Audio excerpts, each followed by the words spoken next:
Good morning. Nhớ trong ý trong James Phật lời, nếu nó trong sát giải tỏ, Phật lời tôn chủ bê sĩ cộng nếu nó, and trong sát giải tỏ cho phong yu tôn chủ bê cộng. Welcome to Denver Hmong Alliance this morning. We're so excited to have guests this morning, and I'm sorry if I don't hold you by name, but know that you are welcome here at Denver Hmong Alliance Church. Our announcements for today comes as follows. In October, we will be celebrating Clergy Appreciation Month. And with that, starting next week, we will have cards in the lobby for our members to write a simple, thank you note to our three pastors. And then on October 9th, we will have a potluck with our pastors after church. So please prepare your favorite dish for all of us to share. But after service today, we will be electing 2 nominating committee members from the floor. So me tamang mon jay yap jupeta atuna the floor lura me ma mon jay and jalushi hana ja Sifu Philip, come and make an announcement. Ju Yi, and then Billy. Good morning, Yajong Shenzu, Jane. Good to see everyone again. For children's ministry, Lose Saturday, the 17th, we are going to have our family fun day here at church, all throughout church here. And so I invite your families, especially families with kids, to come out and to enjoy this fun day with us. We will prepare a lot of games for you to enjoy with your kids, carnival type games such as Plinko. We'll have a dunk tank and many, many more games as well for you to enjoy. And we will also have prizes for rewards too. We will also provide free food. And so come out, enjoy hot dogs and nachos with us. And so again, Lose Saturday, September 17th from 10 a.m. to 2 p.m. So again, we invite all the families who would like to come and enjoy this time with our children's ministry. Secondly, September 24th, I will host our next student discipleship class. And ultimately to encourage our parents as well. And our topic for this discipleship class will be obedience. And so if you have a child who is in 3rd, 4th, 5th, and 6th grade, I invite you to sign them up, and you can do so by putting their name down on the sign-up sheet in the lobby, and we look forward to having as many kids as we can so that we can encourage them during this time. So the student discipleship class will be Saturday, September 24th from 10 a.m. to 11 a.m. More questions, concerns, feel free to come and talk to me. Thank you. Okay, good morning, church. Thank you for this opportunity, Joe. Billy Bibleship Committee. And today I have 2 announcements. So the first announcement, that we're still asking our church members to please donate a basket for our auction that we're going to be doing on Family Fun Night this year. So as you can see, this is an example of what it looks like. So you can do a basket, something like this as well. So it could be anything. You could put food items, gift cards. It doesn't have to be a basket too if you have other things to donate, such as electronics, TVs, anything like that. If you have anything that you like to donate, and all the proceeds here are going to go towards the Bible scholarship. So that's our first thing. And then we're going to do our raffle from all the week raffles for the mini golf. And this is going to be mini golf at Boondocks. So there's 4 passes here. There's a couple other items that I forgot what they were, but they're also in here as well. So we're going to raffle these off today. So I'm going to try to do this. Here, it's back. So Nuno Peo picked the person that won the gift today, or the prize. Okay. So Tukuyang Nuno Ya, it's gonna be Ryan.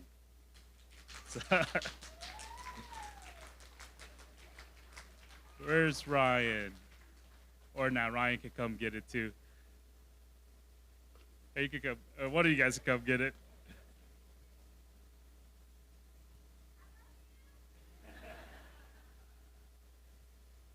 All right. So, thank you very much for donating, and we look forward to playing with you guys again and doing the auction on Family Fun Night next month. So, All right, nhớ trong bích chọn Jane, tốt thứ, Kulu chanta on behalf of Big Alliance Men. I know we have a couple events coming up. If you guys can put those up, I wanted to give you guys a couple specifics in regards to that and what we're looking for, and a little directions for our upcoming event. I know we've been announcing the oil change service event, and bimo on yomo cho October 1st, look out li van ti vi ta bim ban chi see have more details. So we're gonna move that back. And what we're looking for are those who are passionate, who like to work on cars. And we're going to do oil changes that day. So we're looking for volunteers. So Picano, the way to separate, because we have two events and sign-ups going on, it's the red sign-up sheet, oil change sign-up. And we have two sign-up sheets. The first one, volunteer, so we need oil change. And those who know safety, we also just need additional help. So even if you don't and you want to learn,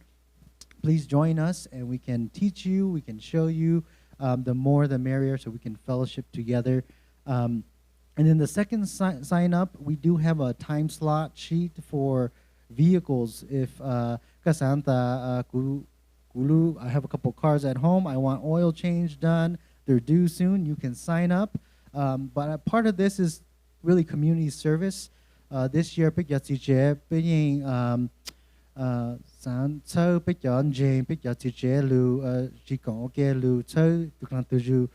fellowship together, to grow as men, but also to serve. So this final quarter is really our service opportunity for the community, for our church members. So if you know anyone who is in need of that service, not just your own vehicles, but is in need,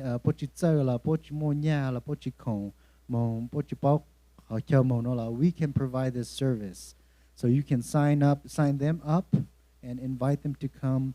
and we can service their vehicle, help them do their oil change. So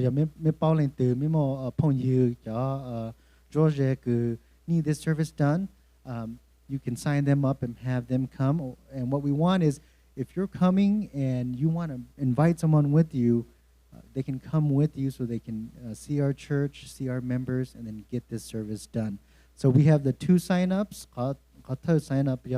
for those who can volunteer and perform the oil change, which will be October 1st here at church, and then also for those who need the service done.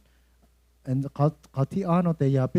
sprinkler blowout, again, this is a community service. Right now, the date, we've been having bipolar weather lately, hot and cold. October is the month to get your sprinkler blowout, but I know chocolate, but we don't want to do it too late in case it snows. So it's going to be October 22nd or the 29th, one of those Saturdays. And our goal here, again, in our mission is to really go serve the community, serve our members, sprinkler blowout before the winter comes, winterize your sprinkler system. And again, we have two sign-ups. This is going to be the green sign-up sheet in the back for those who know how to do it, or if you want to learn and just come assist,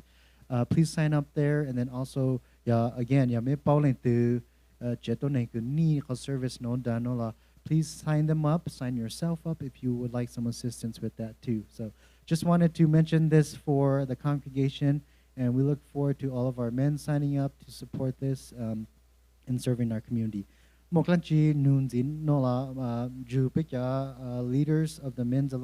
men's ministry team this year, and we can certainly provide more information. But please take a look at the sign-ups in the foyer after church. Thank you. Dạ suốt là sợ ha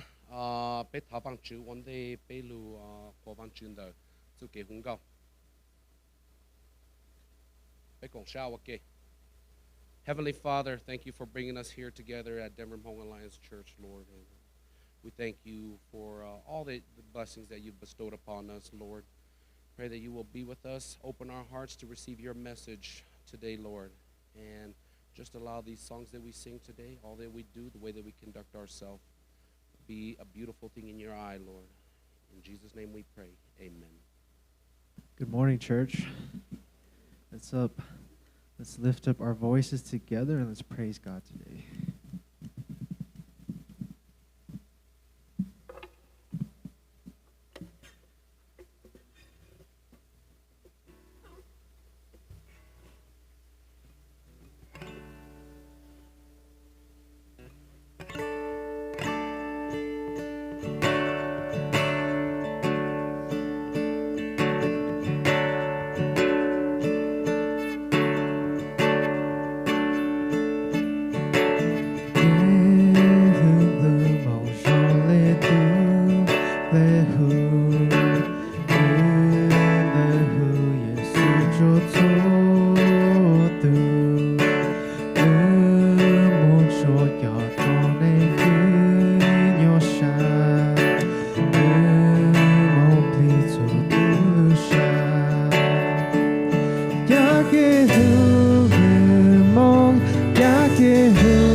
Hallelujah, hallelujah.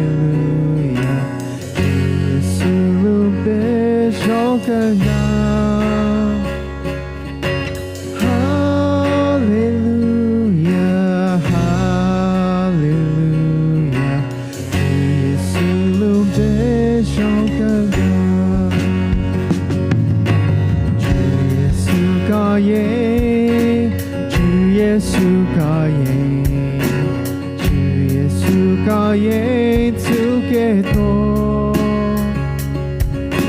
주 예수가 주 예수가 주 예수가 예수께도 할렐루야 할렐루야 예수를 배ሾ가가 할렐루야 할렐루야 예수를 배ሾ가가 주 예수 밤배 주 예수 밤배 주 예수 밤배 예수여 주 예수 밤배 주 예수 밤배 주 예수 밤배 예수여 할렐루야 할렐루야 예수 배ሾ가가 할렐루야 할렐루야 예수 배쇼가가 할렐루야 할렐루야 예수 배쇼가가 할렐루야 할렐루야 예수 배쇼가가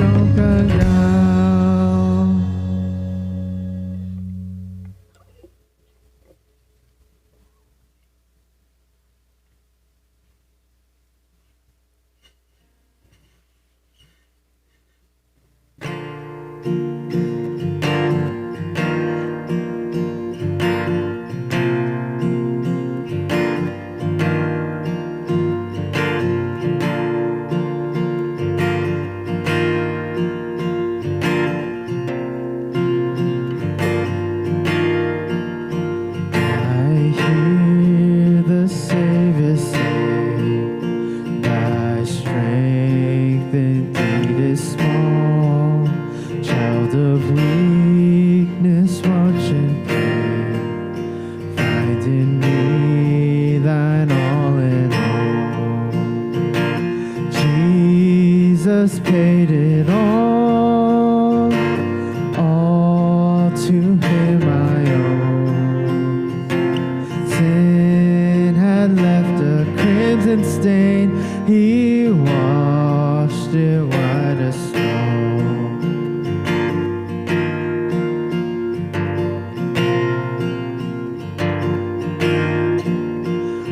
Lord, now indeed I find thy power and thine alone can change the leopard's spots and melt the heart of stone. Jesus paid it all to him I owe. Sin had left a crimson stain, he washed it white as snow.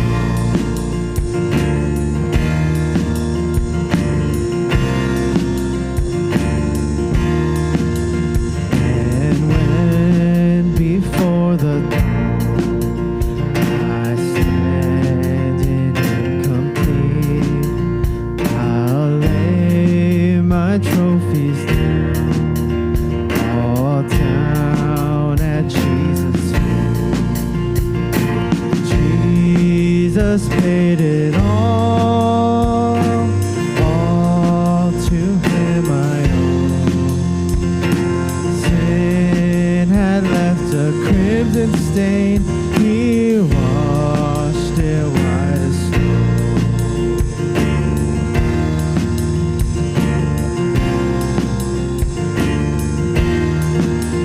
Oh, praise the one who paid my debt and raised his life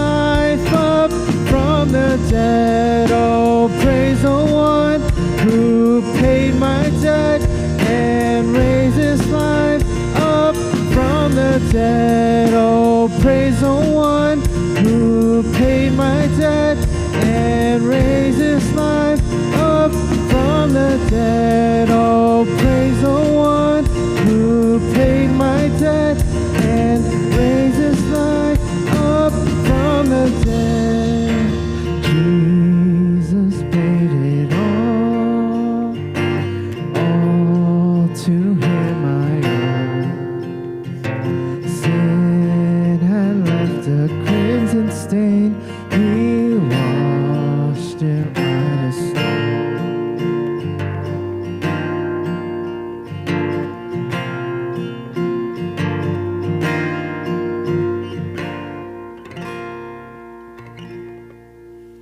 All right, praise God. You may be seated.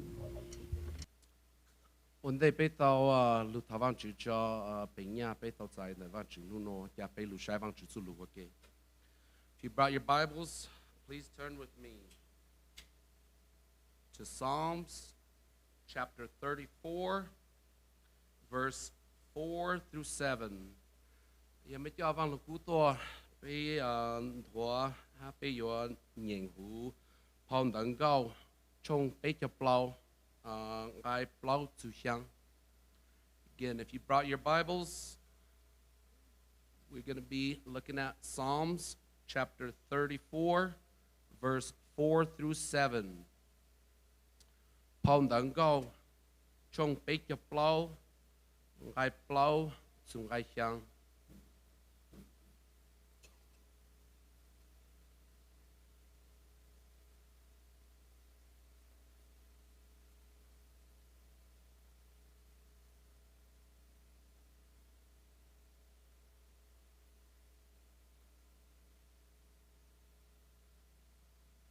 Giờ mê sụt là thua to rồi, giờ bé sai vang chữ lu ok, vang chữ lu hali no. I sought the Lord, and He answered me, and delivered me from all my fears. Those who look to Him are radiant, and their faces shall never be ashamed.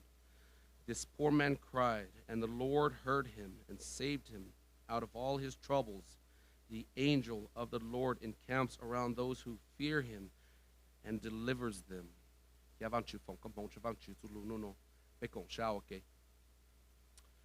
Heavenly Father, once again we come to you, Lord, and we let us praise you and let us glorify you, Lord. Lord, we give thanks to you for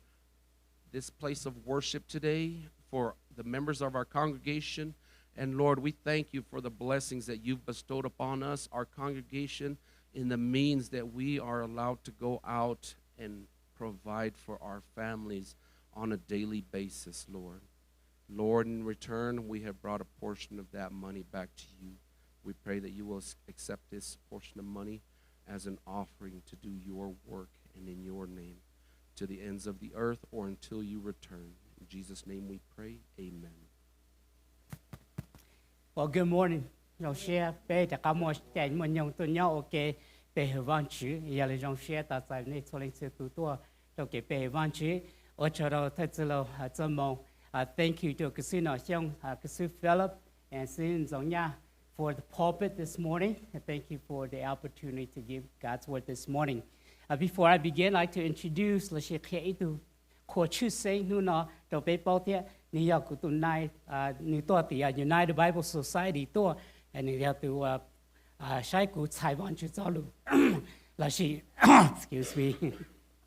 sai của Taiwan chữ giáo lu gì I'd like to introduce Dr. C and Mrs. C from Malaysia người tua Malaysia tua New York của tuần này. Okay, thank you Dr. C and Mrs. C. Before we get into the word, let us pray. Bé tu Chúa Giêsu ở các chỗ đó các cho kế lu các phụ nhân đó bé lu lịch tiệt các cho bé tu tôi đã có lúc tôi chế tôi bé học bé ở các cháu nếu là bé sai các cháu lu thọ các phụ rồi bé các bé tao tao thế bé xí là một số bé cái và bé lu nên trong đó có lúc xuân địa bé ở trong đó bé tu Chúa Giêsu luôn bé amen. Cứ chỉ bảo hay tiền nhớ cho hậu có lu nên có bộ một cái sơ cái trái nhớ đâu có lu nên có bộ một cái sơ cái trái cái thiên chủ cái nhớ xe cái xã tàu ít tu ba có ít tu ở tàu tàu có knows you and understand what you struggles through. Là chỉ có nên nuôi chi, có bom mua lên đó thôi có mua cái mỏ lư có mua cái chờ có bộ mua cái chia sẻ là có bộ xã tàu ít tu bao rồi có họ cái nhau xe họ có xã tàu đó có cái chính chúng đóแต่lúc xưaอยู่mua cái nhau xeอยู่tu bao nhiêu thì chỉ tàu tàuแต่lúc xưaอยู่tu chỉ mua cái nhau xe làอยู่chỉ tàu tàu nàyแต่lúc xưaอยู่mua cái nhau xe làอยู่เนี่ยอยู่chỉ tu chỉ tàu tàuอยู่แต่lúc xưaอยู่mua cái nhau xe làอยู่แต่มีtuมีnhỏ tu chỉ tàu tàuอยู่giờ là dùng chơi tu cái này tàu tàuอยู่bao họอยู่ struggle through là họอยู่chỉอยู่trong đó nhớ cho họอยู่luôn này dùng chơi tu trong lên đó giờ là thầu trong lên nó là bây giờ nuôi hay tiệt lên từ thì giờ tu tàu tàu của lên từ thì giờ tu giờ bao họ cũng trong đó nhớ cho họ cũng luôn này dùng chơi có mỗi ít tu bao giờ với tu trong thì dùng chi trong đó thầu lúc lâu thì xem ở trên nền gò cú tàu mom Bell's palsy là gì cú sắp luôn nó cú sắp luôn nó chỉ là sau chỉ là bông cú hai lúc chỉ mình theo ở lịch là những chỉ dùng cũng chỉ cứ chua là những chỉ bao giờ ba cú lịch thầu lúc hiện tại chỉ cú chơi thì chắc cú要用领导cú要cú sáng chế mua này chỉ là要用领导了就họ cú chỉ ấy tu này more stroke nên giải bé cú nhẹ bé lần đó còn more stroke cú sao thì trái chỉ cú sắp luôn đấy giờ cú more stroke giờ lý lúc xưa là cú chạy hành cú chơi hành cú sao thì lên từ thế giờ tu giờ bắt đầu cú lên từ thế giờ tu tao tao giờ bắt đầu cú còn nàyเขาว่าcú chơi thế cú chạy hành giờ lên đó đâu lúc xưa bé sao hay thì bố mẹ tu tao tao bé bố mẹ tu bỏ cho họ bé sao tao đó giờ lên đó lúc xưa cú mò đó chỉ cú bùi thì không mau bé bao thì thằng đó lúc xưa xong ở trên nền gòn đó chỉ mua covid chỉ bún nên cho nhiều một tí họ nhà sư phụ sao cũng cho tí sư là tí chỉ bún nhà sư phụ mu cho họ hồng màu ấy là cú ý là một bùi thì hồng màu sư cú lần chơi thiên trai sao cú hồng màu nhà sư phụ là chơi thiên trai thì chắc cú ý là sư chị họ mua tên mình đã chỉ chỉ thế nên trai cũng trai ấy lúc xưa đó cái sao thì bố mỗi thứ tao tao của hồng màu bỏ cho của hồng màu ấy là bắt đầu cú thì khi họ nói ở đó của ti tất cả là một tiền cho cái tu văn chữ của tu văn chữ nên tu bao cũng mua cái vật họ cũng mua cái chia sẻ trong đó của tu văn chữ nên tu ở bắt đầu của cho phong như lên từ thế là tao tao có cho cái nhỏ xe lên từ thế giờ bao giờ họ có trong lên từ thế tu ở bắt đầu có nhớ cho họ vào lúc cô bé bỏ văn chữ David giờ ý tu trồng đau ya cái nhỏ xe này trồng đau ya tới mình thì chỉ vì nếu mua văn chữ vì nếu bao văn chữ giờ lên này giờ mua họ cái chia sẻ nếu mua họ cái chia sẻ đâu văn chữ thì văn chữ giờ tu bắt đầu nữa giờ lên đó này theo lý và考văn chữ đó考văn chữ giờ tu tao tao nữa bao giờ nữa cáiวันนี้chỉ ta lên đó và nếu bỏ hết thì văn chữ thì giờ tu giờ chờ tao nữa tao nữa họ cái nhiều xe tao mua là chỉ thao nữa cho cái nhiều xe đó giờ lên này và考văn chữ giờ lên phong đằng câu văn chữ đó vì thế sau anh đó trong vào lúc là kia cho bé cho cái bé mua cái và考tao đó văn chữ thao bé trâu tới mình bé trâu cái nhiều xe bé chân chạy nhau cho bé luôn neng là bé tu văn chữ này giờ tu giờ bắt đầu bé này giờ tu giờ bắt đầu bé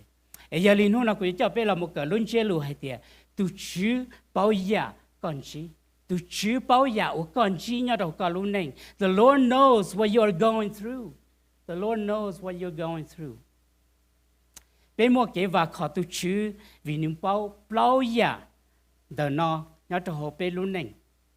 những bao giờ nó nhau đâu bé luôn này thì trở đi và chữ sau lúc bé giờ sai nu nó ấy bé thì mua cái và họ thì bé tu văn chữ là chỉ bé tu chữ Giêsu nên những bao họ có trong nhau đâu cả luôn này họ ý tu chữ bao bé cho cái chân trái tu chữ bao bé cho cái chân trái he knows our fears. He knows our fears. Phong đừng có trong bé cho plong cái plong hay nó cú thọ tu chữ thế nữ tế cú tế lù thọ nữ chờ cú điện đời tế cái chân trai hữu tí xí lợ cái chân trai do ya do tàu bé tin nên lù xía thế cái xã用ý chấp lại ya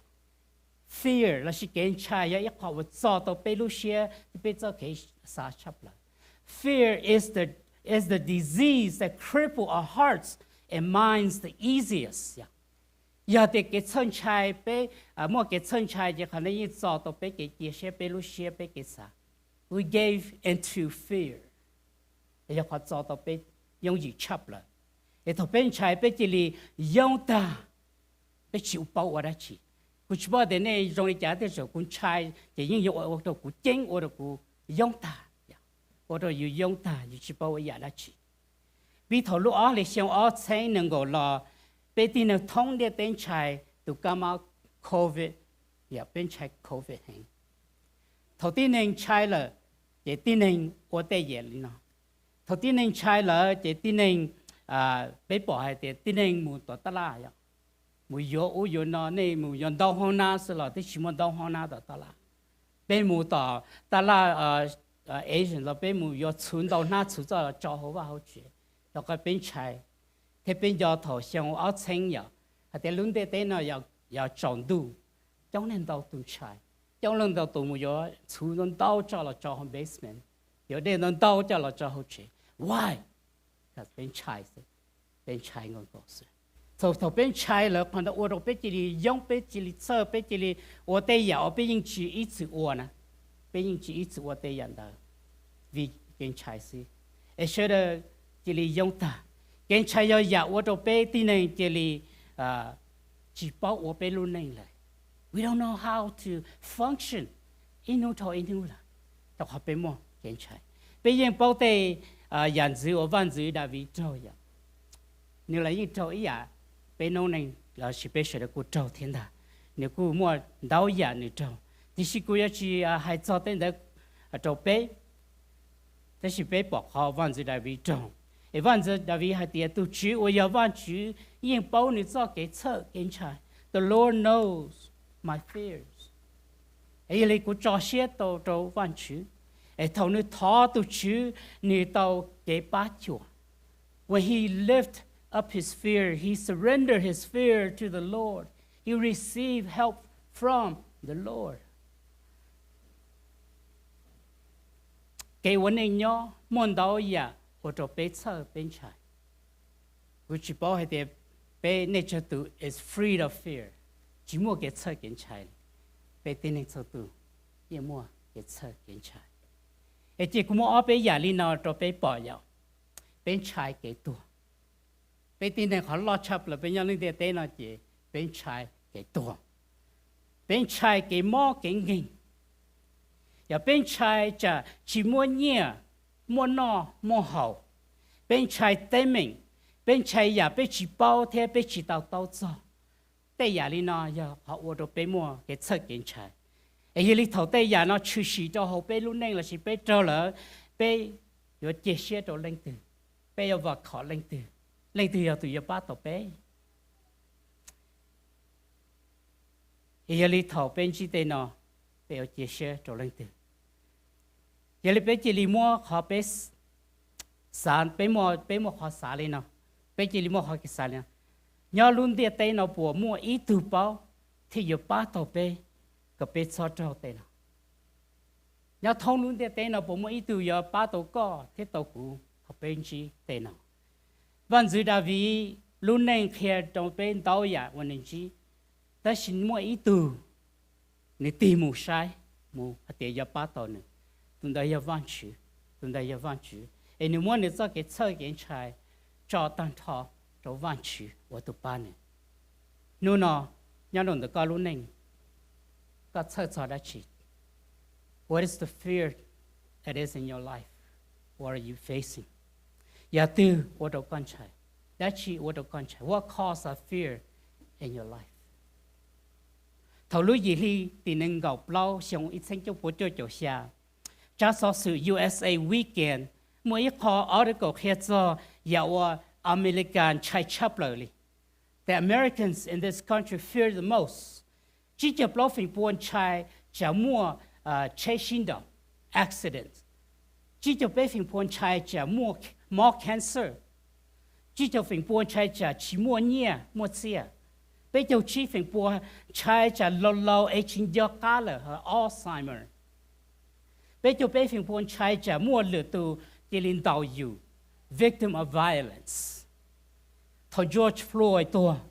một trong tù trọ mình cả đu nhau Minnesota trong môn đạo just because of that. Mong chạy, cho họ ít từ tạm lúc bây giờ tạm lúc mong thế, mong chạy chả mình cả đu mong đạo. Nên có chi phim buôn chạy chả trâu tua lần đầu ác tình là sĩ trâu hốt trâu chùa tua. Giờ giờ từ ô tô bé dùng một cái chân chạy là từ chữ bao. Nếu như tao thì như bao.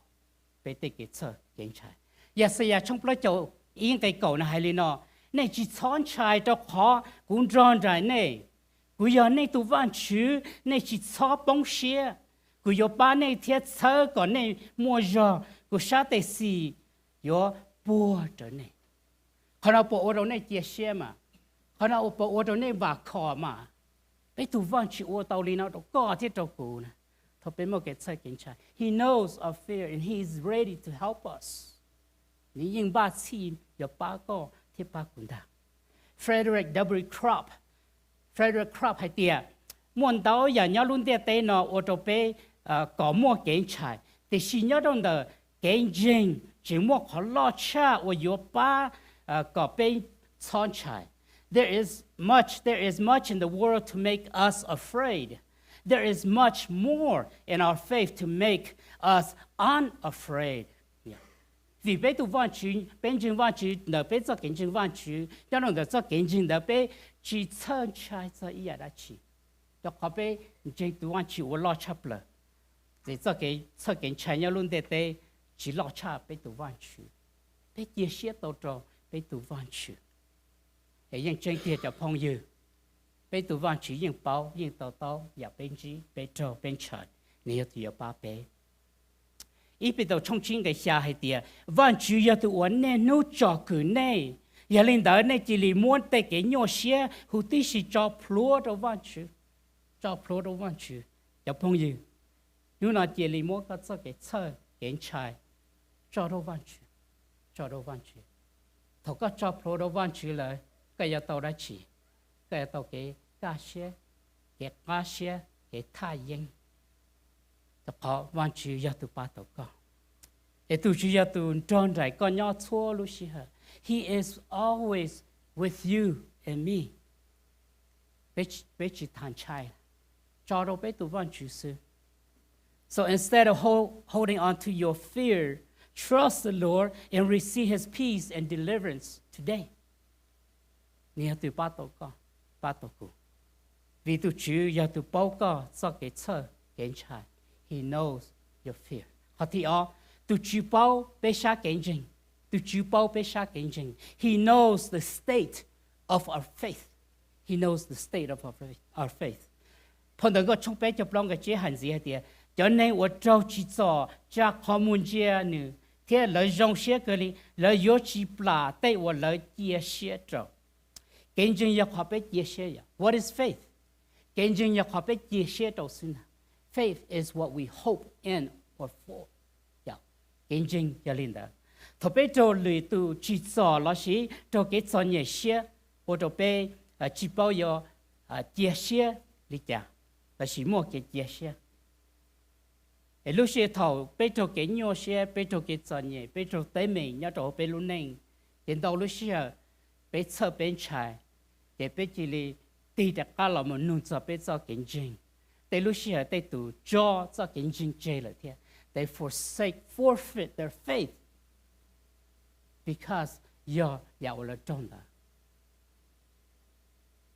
Yalinda, the Lord knows exactly where our faith is when we are in trouble or in need.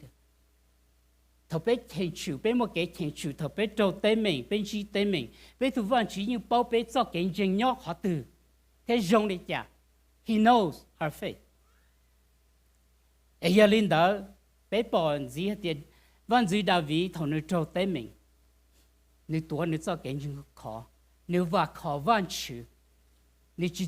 chỉ tì tất cả là một sai nếu cho cái chân chạy cái nhau sẽ tế mình xứแต่สิ่งนี้ตัวนี้จะเก่งจริงอันนี้ตีมันน่ะวันชื่ออันนี้เที่ยวท้อวันชื่อในสาลีน่าสิอย่าแต่ก็นึกจิมัวเก่งจริงนะนึกปวดท้อวันชื่อมา if you don't have faith you will never pray ก็มัวเก่งจริงก็เที่ยวท้อวันชื่อแต่是要个จิมัวเก่งจริงเกี่ยวเชื่อวันชื่อจะก็ยังจิท้อวันชื่อเลยไอ้เรื่องท้อวันชื่อดาวีโจเก่งยัวเชื่อนึกท้อเจ้าthọ văn chữ mỗi tế mình nữ trong để cho đồ văn chữ ta, anh nữ tuổi nữ cho kiến chứng khó, nữ chỉ cho nữ cho kiến chứng chê. The Lord will always restore your faith. Thọ có cho kiến nhau xia cái ya cho kiến chứng chê, trong trong hai tia văn chữ nhận được có, nữ ở có cho kiến chứng có khó, nữ chơi có một cái cho kiến chứng rất khó. Văn chữ hai tia hai trong đời phong đoạn có trong plot trong cái cổ em gì hay tiệt nhớ tới gì chia to thiết bao hay tiệt cũng yêu văn chữ nhớ tới gì chia to thiết bao hay tiệt cũng yêu văn chữ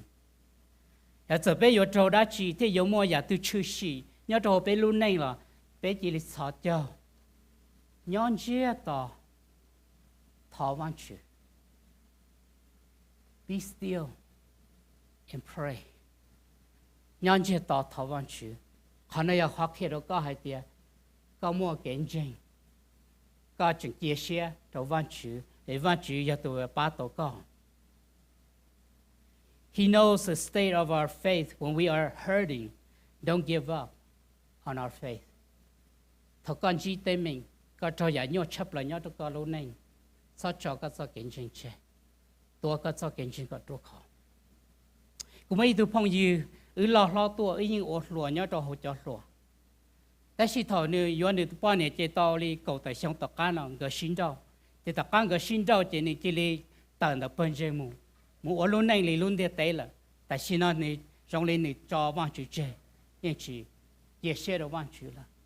จะพงยิงดาวลุชีเหอแต่เก็บไปจอยลุนเดเตกูมาไปจ่ายเตอตะเปิ้นเจดาวลุชีอดไปจึงจอไปจะเก่งจริงเจจะก้าวมัวลุ้นเนี่ยกูลิ้นเตะเตะวัวเลยเทสื่อแต่สิกูเช่าไปเดียสก็โจยาได้ชีก่อนชียาได้ชีเนี่ยก็ลุ้นหนึ่งตัวก็จะเก่งจริงก็ตัวขอจะขอวันชียิ่งเป้าให้เดียก็จะเก่งจริงเนี่ยขอตัวนี้เชิญสีตัวก้อนด่านี่ป้าจนสีตัวก้อนด่ามั่วจนสีตัวก้อนแต่ขอนี้ยิ่งตั้งโยก็นี่ป้าก็จะเก่งจริงให้ยาตัวขอไอ้ก็ชอบตีมูว่าเจ้ายาตาลอเลยก็ชอบชอนเจแต่สิก็ให้ยาเนาะเจวันชี be still and know that he is God ก็เนาะที่ยินก็จะเก่งจริงไอ้ก็ปล่อยแต่เนี่ยตัววันชีป้าตัวก็เมื่ออินูซื้อจังเวสลีย์ต่ออีตุนเจงอีตุพงยูโตเกก็ตัวเกมูเจก็มูจอนเดออีตุพันจะลักกะโอยเสมาละชิสตงเจนจอนเดอตุลักกันก็บอกไอ้ตัวนิวเพลงยอดชาต่อเนาะยาต่อหอมุใช้ชาต่อยามุใช้ชาต่อเจลินเดอถงก็ตัวโตเกเจตุสินึงเนาะหายตัวซื้อเวสลีย์หายเตียวิลิจากูหาโจเต็มมิงลำบลีเนาะยาเตวันจุดยาตุจงวันจุดยาตุป้าต่อไปจากกูเอ็นจีเต็มมิงลำบลีเนาะเยลินเดอซื้อจังเวสลีย์ที่มั่วขอว่าตัวนิวใช้เนาะลักกาชาต่อละโมเขียนจังเวสลีย์ที่ให้ตรงนี้ให้เตียตัวนิวใช้หมู่เราชาต่อเพียงยาต่อหอมุใช้เราชาต่อกระป๋อชาต่อเราขอย้อนเดินหนึ่งหอมได้มั่วตัวลักกาว่าอย่าwall stone wall ไอ้ตัวนิวใช้จีใช้เลยอย่างนี้ตัวนิวที่เราใช้หมู่ชาสองหมู่ก็ปอดย้อนชาต่อจะพูดอย่างดอลลูเซียเนี่ยเป็นรุ่นไหนเนี่ยไปใช้ไปจอดเต็มมิงจงว่าตุลักกะว่าอย่าพันจ่าว่าอย่าปอเจสิไปใช้จิชาไปเพ่งโซ่หนุ่มชาต่อใช้ผมว่าได้จีจงเนี่ยชาต่อเอ้ยเลยซื้อจังว่าสิที่ให้ตรงนี้เดียกับนี่ชอบใช้จ่าต่อใช้แต่สิกันนี่ใช้หมู่ชื่อเสียงใช้หมู่เราเนี่ยวันชื่อเราเนี่ยชื่อเยซูแต่ đó khỏi phải thọ bé sáng trong Chúa Giêsu là nữ yên ba tổ bé. He is our answer, so we must fix our eyes on Jesus. Bé so giá mù, đó khỏi bé tu văn Chúa tu nhân được bé xuống địa. Để chỉ bé sai bé tu văn Chúa, nữ yên yêu tu yêu ba tổ bé, nữ yêu tu yêu đời tổ bé tế mình nữa. So let's not do all kinds of things. Sao chỉ bé muốn đón đau ya là mù sau bé cho kiến chứng của bé họ đi tới cái nhiều hiện đó. Đó là bé sáng trong Chúa Giêsu, bé sáng trong Chúa Giêsu sư, bé sinh giá bé lúc đó họ một đồ lực họ, đó là bé sáng hiện đại họ nói Chúa Giêsu, anh ấy tự do bắt đầu bé. We must not look over the wall, but we must fix our eyes on Jesus. Nên tự do bắt đầu bé. Hiện lại trong cái ai hạt tiền, bây giờ chúng dân trong Giêsu, tụi giờ bây lúc họ bảo được kiến chứng, thì我个别做见证的，是就朋友。主耶稣要被路好保证，天你我个别做见证的的，才到系的被莫给话考到了被读书，特别做见证你应要都要把到一步步行，一份半的你应测到把到了被个别要做考，到特别做见证，特别做对面，对知对面。You can stand firm because of Jesus Christ when you face temptations and troubles in your life. So let us fix our eyes on Jesus. Chỉ biết sáng trong Chúa Giêsu sư, nếu tụi yêu bắt đầu bé. Họ thì bé, tụi chú bảo bé tới cái kiến chủ, tụi chú bảo bé tới cái kiến chủ. He knows our needs. He knows our needs. Phần đừng có trong bé cho plong cái trò hay tiệt, thầu cho nên son nhảy thọ nửa ba là chỉ văn chú ba, nửa tây lỡ tây lụt thọ, nửa chờ lỡ đi tờ lỡ tây cái xó xia hoặc lỡ trâu. Từ chú bao ya bên chi thế bé trâu, nửa bao ya bé tuân dùa, ya bé khen chủ nhớ đâu bé luôn nên, từ chú yên bao xôi ya, từ chú yên bao. Giờ linh nhâm đừng cái bé cho plong cái trâu nó văn dữ đa vi.ถ้าให้เจ้าเขาว่าอีตุจินในลุ่มเบลAbimelechนั้นเพ่งเต่าจ่าวันจืดาวีเอยลิลูชิเหอเท่านี้เจ้าเกเต่าจ่าแต่ตุตีหนึ่งเนาะนี่เชื่อก็มั่วอีกเขาเก็บป้าจั่วเจ้าหนึ่งเจ้าคนนี้ขอนี่ละสินี่เขาเก็บเจงเชิงชูเนาะเอยลินี่เทลิท้อวันชื่อกับวันชื่อป้าหนึ่งแต่เขาวันชื่อยาตุเป้านี่เก็บเชิงชูcho phong dư đầu lúc xí hở nhớ trò hồ bê luôn nên bê như một cái kiến chịu giờ thì nên chỉ một cái kiến chịu I would like to talk with you đó là bê trong lên số tù本身係啲một cái kiến chịu bê nhưng xã tổ ít khó cái ba là chỉ bê nhưng xã tổ ít khó đã chỉ nhớ trò bê luôn nên thầu cụ trường hóa sư nhớ trò medicine lúc xí hở là bê một COVID thì bê cho sư phu nhớ kháng trạng đó là chỉ cho nhớ tầm Milwaukee thêm được medicine, bé cứ tua sinh chỉ tao solo lì là, giờ lên đó bé cứ sử dụng là một sinh là một thảo văn chữ ok, giờ lên lúc sĩ hở bé tua thảo văn chữ ok đó, mỗi từ phong dư sư phụ là hai linh nó, nên để cứ trong trong bé mua quarantine là chỉ mua họ bé trôi dừa, nhớ hậu vào hậu chế sáu tờ một trâu san rồi, trâu họ giá ta lo mà bé chế này như chỉ mua chạy mua nhiều mua xí hở là một nhau ok là một chắc là một cho cái phong dư chắc là một xí bao dư cho nên xí tu một cái chắc là một nhau xí rẻ vậy là họ bé trôi dừa là nhau hổ vào hổ chế giờ ít họ rong rồi bé giờ ít họ rong rồi bé thì giờ lúc xí hở họ bé thành chủ ya của chỉ bao đến này lúc này rong đi chạy giá ta loแต่สิ่งต่อรู้เชื่ออยู่วันนี้我只有คืออยู่แต่มีตู้มีหยอมกันดาวlà cháu vào sau chế năm họ ta lì là chính chỉ mua sĩ hở nhau ok tháo văn chữ ok cờ văn chữ cho lù ok nhau ok lì giờ lì họ quarantine là giờ họ rong ya it's a need that family needed at the time tại rồi văn chữ những bao rong hơn hai tiền bây giờ chỉ mua lúc xí bây giờ dọn nhau hỗ trợ ở hậu lử hỗ trợ cần đau hỗ trợ bây giờ nên thì nhau sĩ chế so be having time together as family must be a need. Giờ nên đó văn chữ thì li cho họ cả mua họ cả món này bây giờ nhau họ vào họ chế. Về thành chuẩn đâu ya nhau về luôn nên cái sự văn chữ này giờ từ bao, giờ từ bỏ. nhớ trâu lúc xí hở thọ bé trâu cái nhau xía thì văn chữ dân nhau tụ bao tụ bỏ nhớ trâu bé thọ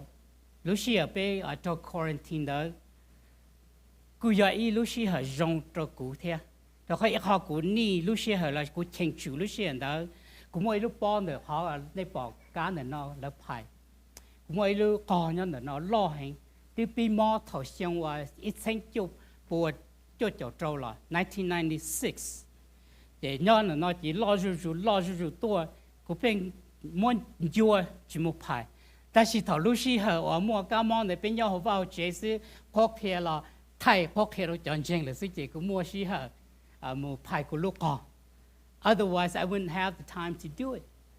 Ấy họ cũng ni chỉ là thời trong ít sinh chụp bộ cho cháu trâu lọ chỉ thì cho của lúc con đó tờ. Ấy giờ lúc时候đó thế là mua时候cho của mua phải của lúc con.แต่เราว่างchỉ riêng bao,แต่เราว่างchỉ riêng bao thì cũng chỉnh chữ mua hàng đó cho tờ. Ấy lên đó lúc xí hận đó thì mua xí hận cho cũng một phải đó mà thầy trong cái gì hay thì thầu này chỉ tàu thọ này lên chỉ tư bao tại vấn này xả vô là giờ phong dư vấn đây có thể cụ thọ văn chữ nè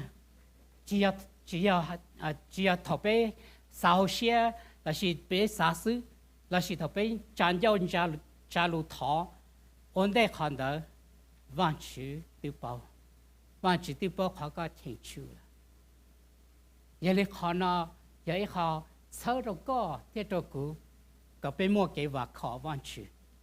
có bên chia sẻ tao rồi văn chữ he knows what you need in your life not what you want but what you need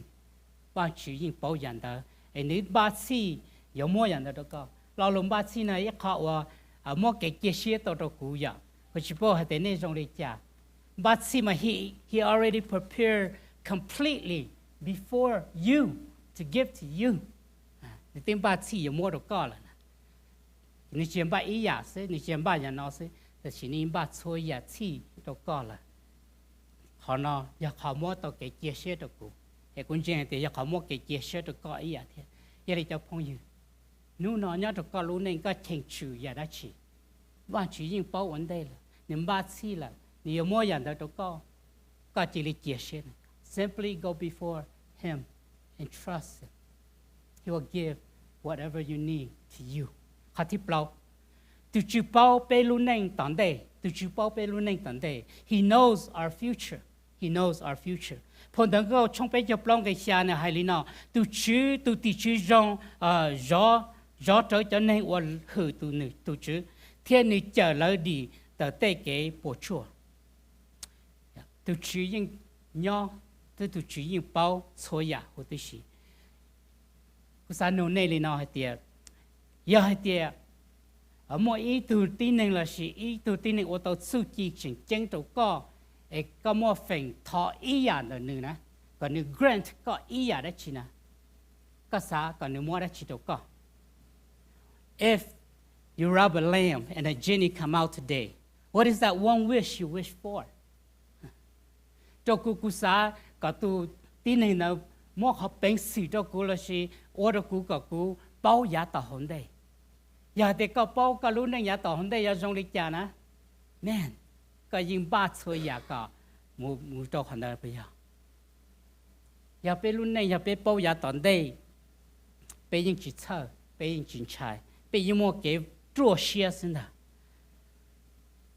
tu chứ giờ tu bao thôi giá. The Lord knows everything, and He knows the future, and He holds the future in His hand. Tu chữ ya tu chỉ lúc xí hở na, chỉ ya xí hở chỉ tu chữ ya tu chỉ lúc xí. The Lord is the one who created time. Time did not create the Lord. Ấy là tu chữ thế li nhỏ thâu đó lúc xí hở muốn gì, đó là tu chữ chỉ muốn gì. The Lord has no limits, but time has limits. Thì tôi chỉ bảo thôi ya, tôi chỉ bảo ya tao hồn đây,你只bảo nam ho,你只bảo nu nó chứ,你bảo ta kỳ ya tao đây, because 你nhỏ nam ho, 你nhỏ nu nó, 你nhỏ ya tao hồn đây, 你bảo thôi ya, ấy tôi chỉ bảo có lu neng, thì ya tao đây trộn bể là, ấy giờ linh đó khả năng họ mua tàu cái chia sẻ, ya họ bé và khó tàu đồ bé tụ văn chữ cho họ này bao có luôn nên nu nào thì ya tàu hòn đây ở sau mà những trong nên có ông cái bé hay tiệt cú tụ văn chữ ya tụ trò cứ sai hiểu cú thiệt tự giờ mua nữ cú thiệt tàu nhỏ cả xe lù nữ tí thái cú ý ya li đại lâu thái niên đa nữ tí thái cú thiệt mua cú trò cho họ chờ thái yên lù nữ ya cú tụ chờ sen nữ trò cứ cú thiệt ba cú đi cho cái bộ chua tụ chỉ ya tụ ở tàu li nào cho có thiệt cho cú chỉ là nằm mò sư chỉ là nu nọ sư chỉ là ta kỳ sư chua lúc xí hả bé tụ văn chữ ya tụ trò cứ bé tí thái bé ba bé họ nói ya khó mua cái chia sẻ cho bé. It is great comfort to know that our lives today and the future is in the protection of the Lord and His angels. Yeah, it's very comforting, great comfort. Nếu mà họ tao cái chia sẻ cho bé, một cái tổ sẻ cho bé, hay tiếp bé tụ văn chữ, ya tụ tí thái bé nu nọ, ya bé lu neng, ya tao hòn đây, nên bảo chơi ya. Mỗi gia lu sĩ thọ mỗi luôn bé, hay tiếp Jesus and I. Nhớ tiếp, I cannot do it alone. The waves run fast and high, and fogs close chill around, and the light goes out in the sky. But I know that we too shall win in the end. Jesus and I. Chúa Giêsu thiết cụ. Coward and wayward and weak, I change with the changing sky. Today, so eager and brave. Tomorrow, not caring to try. But He never gives in. So we too shall win, Jesus and I. Thì dù lúc này, trong lịch cha, dù chỉ mua bánh sử, trong lịch cha là do Chúa Giêsu thế con nhau ok, nên Chúa Giêsu nó có lời chứ, các anh chỉ sợ. Để hỗ trợ ya lòng bộ lịch cha, để ya đa xem bộ lịch cha, là bé chỉ sợ chính trái. Bé tụ văn chữ drop bé là, bé tụ Chúa Giêsu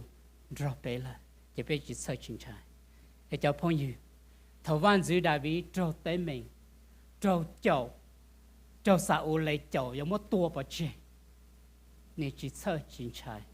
Cho họ tu chữ rõ nữa là nếu mà cái và khó cái chia sẻ nếu mà tao nữa luôn nên inu thôi inu gì một đôi gia tao hôm đây Chúa Giêsu và chữ nhưng bao nhiêu ya nhớ đồ bé luôn nên nu nọ thì gia tao hôm đây chỉ bé cho sẻ cho nữa ấy là cho phong yêu nu nọ chớ bé cho tu hay tiệt chớ son trai cho luôn nên gia tao hôm đây và chữ từ gia tu bao là Nia tu nhau mỗi ít nia tu bao mỗi ít. He is eternal. He knows everything for eternity. So Yalinda chỉ có thế cũ. Bé và khó bé tu văn chữ, chia sẻ cho bé tu văn chữ. Phong đừng có trong lúc trong cái ý mà nó cái bé này nó. Văn chữ giờ bé lu chân cầu, thì giờ bé lu đà lu rong. Thầu từ bé mua cái tròn nhẹ niệm ba chi ba bé. Giờ giờ luôn thế thế nó cảnh ở gió công thế thế trong sầu ta cho họ ban thu hết sự thế giờ thế đây thế chuyện ta ở xuân đó cảnh gờ ở chỗ thế trong cảnh ở gió công là bé chính trai đi giờ luôn thế thế ở rong đi cha là bé chính trai đến thế thế ở trong đủ là bé chính trai thế thế mua covid là bé chính trai ya tận đây ya mua cái trò đi cha là bé chỉ sợ chính trai giờ mua cái trò nhảy đi cha là bé chỉ sợ chính trái, trò khó bé tụ văn chỉ yên tròn trái bé,你要tụ bao ya tụ hòn đây,你要tụ đi thái bé lần đó, bé chỉ sợ chính trái. Mấy lò lô hay tiệt, có yếu chỉ bao ya cú trâu, ya có chỉ tàu trâu đâu. You won't know what I'm going through until you go through it. Tàu lúc xưa bé sao hay tiệt Giêsu chỉ bao họ có thể cú trâu. Đạo lý sẽ biết sao thì Giêsu chỉ tông chỉ tên đó thì Giêsu yên chỉ bao Giêsu chỉ tông mót lư đua thì Giêsu yên chỉ bao biết cái mót lư đạo lý sẽ biết bỏ thì chỉ muốn ý tôi tao tao biết Chúa Giêsu là yên chỉ tao biết thì chỉ có sao mót khả năng sau đó biết cho phong như Chúa Giêsu bao có rong chắp là Chúa Giêsu tao có rong chắp là Chúa Giêsu bỏ nhà có chỉ chắp lại đó họ nữ tuyên chỉ đùa là Giêsu bảo cái sự share rằng Jesus knew temptation very well. nhớ là mà là có trong yên cái cổ bé nhưng khi mình lên đó trong bé giờ khó Giêsu trâu đan dân nhung dành gì có sợ hai thì có thế cổ bé trâu kế chỉ xe Chúa Giêsu chỉ trâu lo Giêsu tự trâu ổn đây Giêsu tự trâu ổn đây Giêsu bảo cái cho nhẹ rong hẹn Jesus knew poverty very well mà thầy trong nhìn cái nâng gò nên lần hạt tiền nên lần tôi chỉ muốn lúc tỏ hòn dòng trâu nữ trâu thọ nữ bự if you don't have a pillow nếu tôi chỉ muốn lúc tỏ hòn dòng nè bây tôi muốn trả lúc tỏ hòn dòng Chúa Giêsu nếu bảo cái cho nhẹ rong hẹn đó còn nếu tôi chỉ muốn lúc tỏ hòn dòng trâu dòng thọ nữ cho rong Giêsu bảo cái giờ xe rong hẹn Jesus knew frustration very well giờ hàng trong ông cái chi thế cái của cho bé bỏ khó nương đĩa cho nên bảo nhiêu hồ lúc tổ chế tới ya cho khó cho tin nên nó order nương xóa xe hay na cho lúc tổ chế mà khó chấp bé văn chữ sư ta chỉ cho tin nên tôi mua chia hồ tôi bảo nhiêu hồ lúc tổ chế họ nó order nương very frustrated nhưng lại thêm một lần đĩa so Chúa Giêsu tu khen tu mua cái nhỏ xe cho xe ổn định Giêsu bảo cái cho mua rong hình Jesus knew tiredness very well. Tao lấy xe bé để bên gần vậy, bé tròn.但是主耶稣bảo cái cho mua trong chắp là bé sẽ bỏ nhau dầu hàng trong plong cái tàu, như lo dầu, he sat down by the well. Như lo một dòng đó lúc họ chi, và tụi bọn này tụi một chế đây, tụi bọn này Samari tụi một chế đây. Họ thọ bé dầu chứ bé xa là xin đó, bên gần là xin đó. Sau Chúa Giêsu là một dòng là lúc họ đây rồi, cho họ được xa hình. Sau Chúa Giêsu tư xuống chỉ cái và cái cho mua nó. Giờ lên này những tàu có thể cụ bé họ cái cho mua. When we are tired, when we are weak, Jesus knew it. Jesus know very well because he himself faced tiredness. Giêsu bảo cái tu share dòng hình. Jesus knew disappointment very well. Lúc trong cổ bên cái bé chụp lâu nửa hai nên chỉ cả lành lo cho nữa ya his people not willing to come to him thôi Chúa Giêsu hay tiền nữa ya tu chữ tu trở sinh cho nên Israel là tiền nữa vử là chỉ lo lành gì lo cho nữa tại nữa quan tu chữ and so nữa bao giờ và họ nó cái tự trả rong ya cái tu sửa nó rong hình hắn gì ya Giêsu bảo cái tự trả rong hình ya he knew rejection very well again trong lần đầu tu tin nên tự trả chỉ cả sai yo nên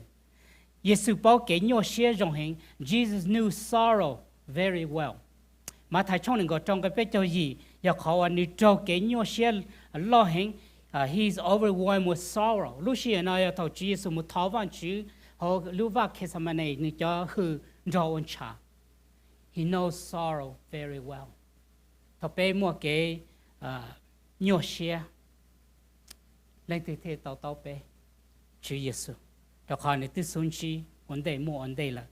Giêsu bảo cái trâu lửa tu du rong hành Jesus knew ridicule very well nhớ đâu đó mà là có trong chính cái có chua bé bỏ ya Chúa Giêsu trâu đau ya Chúa Giêsu trâu đau Chúa Giêsu trâu đi con dâu trâu thế trâu tua trong lên đầu tuần đi con dâu trâu nữa thua nữa thì cái giờ văn gì nó có chèo bé có ba bé so he knew ridicule thế là chỉ cho này thế họ sau Giêsu bảo cái chỉ mua lừa tu cho nữa trong hành he knew loneliness very well he knew loneliness very well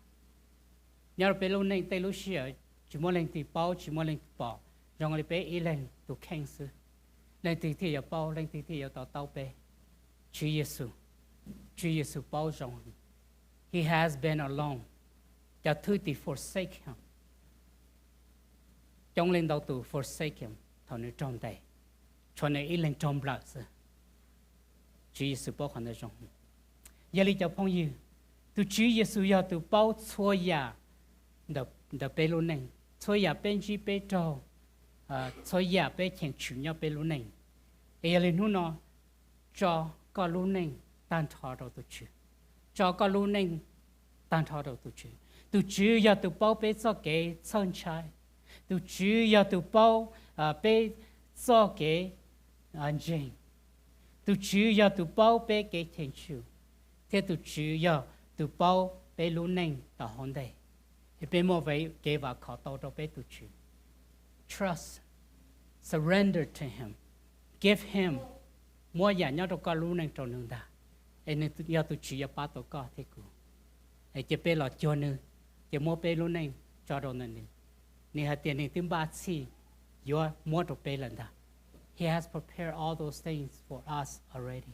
ấy chỉ bé và khó bé tu văn chữ bé và các cháu cho các cháu luôn hôn nó văn chữ béวันนี้ย้อนเดียเต้chỉ béยิงตรงđóอย่าbé chờ bé chênh chữ các cháu cái bát chùa